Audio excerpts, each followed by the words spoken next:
Mga murang grocery, pandagdag bagahe. Ito mga lodi ko, mura din po. From exit A1 nga po ng North Point Station, paglabas natin, kakaliwa tayo. Ayan, iginaguide tayo ni ate ko.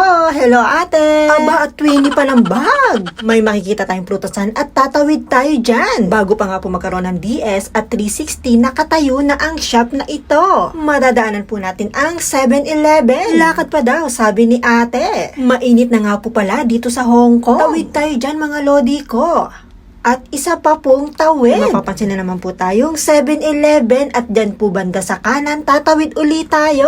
At mapapansin naman po natin sa kabilang side ang footbridge. Ayan, malapit na tayo mga lodi ko at sa ating kaliwa ang Chinky Grocery and Seafood. Marami nga pong paninda sa loob, tara po at silipin natin. Marami nga din po dyang chocolates at mga Philippine goods. Pili lang mga lodi ko, dagdag tips na naman mula sa inyong kung yan kay Ate Nancy.